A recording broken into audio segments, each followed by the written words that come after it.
Good morning everyone. तो आज हमारा क्या है टॉपिक, परिमेय संख्याओं का दशमलव प्रसार। दशमलव प्रसार क्या होता है? आपने 9th क्लास में पढ़ा था कि किसी भी संख्या का या परिमेय संख्या का हम जब दशमलव प्रसार करते हैं तो वो कितने प्रकार का होता है? दो प्रकार का होता है। एक क्या होता है? एक आपका होता है शांत, दूसरा होता है अशांत। ठीक, शांत में क्या होता है? अगर कोई भी संख्या, अगर हमने किसी भी संख्या को किसी संख्या से भाग किया है और वो एक पॉइंट के बाद कटने के बाद क्या है, पॉइंट लगाया हमने और वो किसी एक संख्या पे जाके रुक गया कि मान लो ये 4 के बाद 4 आया, 4 के बाद 2 आया, 2 के बाद 3 आया और वहीं से हमारा शेषफल क्या हो गया? 0 हो गया। अगर वहां से हमारा शेषफल 0 हो गया तो हमारा वो किस टाइप का है? शांत था। अगर वो हमारा शेषफल 0 ना हुआ होकर वो क्या हो रहा है? बार बार रिपीट कर रहा है, अपने आप में क्या कर रहा है? रिपीट कर रहा है। तो हम क्या लिख देते हैं उसको? 42 बार लिख देते है ना, ऐसे लिखते थे ना। तो वो क्या हो जाता था हमारा? आसान। अब यहाँ पे हम कैसे पहचानेंगे? यहाँ पे पहचानने का आपका सबसे एकदम सिंपल तरीका है कि अगर कोई भी परिमेय संख्या है, यानी कि परिमेय संख्या को हमने क्या बताया था आपको? वे संख्याएं जिसे हम p/q के रूप में लिख सकते हैं वो हमारी क्या होती है? परिमेय संख्या होती है। तो अगर हमारी कोई परिमेय संख्या p/q के रूप में लिखी हुई है जहां पर q क्या होगा आपका? कभी भी 0 नहीं होगा। ये तो होता है आपका कंडीशन परिमेय संख्या का। ठीक है, अगर कोई भी संख्या p/q के रूप में लिखी जा सकती है जहां पर q आपका कभी भी 0 नहीं है तो वो आपकी परिमेय संख्या है। ठीक है, अगर आपकी परिमेय संख्या वह है और उसमें अगर आपको देख रहा है कि वो शांत है, उसका दशमलव प्रसार क्या शांत है, तो क्या करना है? जो q है, अगर q आपका 2 की पावर m गुणे 5 की पावर n के रूप में आ रहा है तो वो हमारा क्या होगा? वो हमारा हो जाएगा शांत। वो हमारा क्या हो जाएगा? शांत।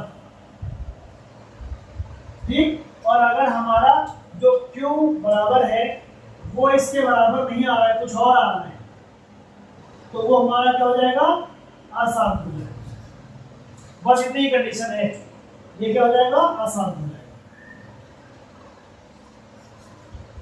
तो हम इसको सवाल के जरिए भी देखते हैं कैसे हम इसको सवाल में अप्लाई करेंगे। तो मैं इसको यहाँ पे नोट कर लिया, तो उसको हम रफ किए देते हैं। अब आपका मान लो यहाँ सवाल दिया हुआ है 0.375 और आपसे इससे कह दिया कि इस परिमेय संख्या का दशमलव प्रसार करिए। तो कैसे करेंगे? सिंपल सा है बहुत। इसको हमने कैसे दिया है? यहाँ पर 0.375/8। अब यहाँ देखो ये अभी तो वो है नहीं, क्योंकि क्या होता है कंडीशन कि जो p और q है वो आपका क्या है? परिमेय संख्या में एक पूर्णांक है, चाहे वो धन पूर्णांक हो, चाहे वो ऋण पूर्णांक हो या 0 हो, लेकिन वो क्या है? आपका कभी फ्रैक्शन में नहीं हो सकता, माइनस या फिर आपका किसमें? सॉरी, फ्रैक्शन में नहीं। अब वो आपका किसमें नहीं हो सकता? वो आपका पॉइंट में नहीं हो सकता, दशमलव में नहीं हो सकता। तो क्या करेंगे? यहाँ से दशमलव को हटाएंगे और दशमलव जब हटता है तो उसके बाद जितनी संख्याएं होती हैं उतने ही जीरो उसमें ऐड कर देते हैं। तो ये क्या हो जाएगा? इसको लिख सकते हैं 375 और ये हो जाएगा आपका 10 की पावर 3। 10 की पावर 3।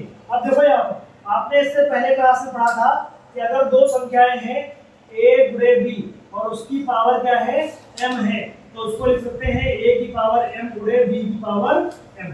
ये भी लिख सकते हैं। तो देखो यहाँ पर हम 10 को क्या लिख सकते हैं? यहाँ पर हम लिख सकते हैं 375 डिवाइडेड बाय 2 into 5 की पावर 3। ठीक है, वही सेम कंडीशन यहाँ पर आ गई। तो अभी हम क्या कर लेंगे? 375 और ये हो जाएगा 2 की पावर 3 into 5 की पावर 3। और ये हमारा किस फॉर्म में है? ये जो हमारा नीचे वाला हर होता है उसको क्या बोलते हैं? q। तो q बराबर हमारा 2 की पावर 5 है, सॉरी 2 की पावर m गुणे 5 की पावर n के रूप में है। अतः ये हमारा किस टाइप का हो जाएगा? शांत दशमलव के साथ हो जाएगा।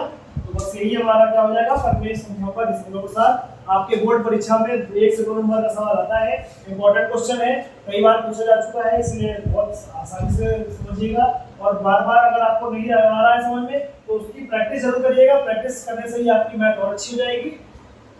तो आप इस सवाल को लगाइएगा, इससे मिलते जुलते और भी सवाल लगाइएगा। अगली क्लास में मिलते हैं, तब तक के लिए जय श्री राम।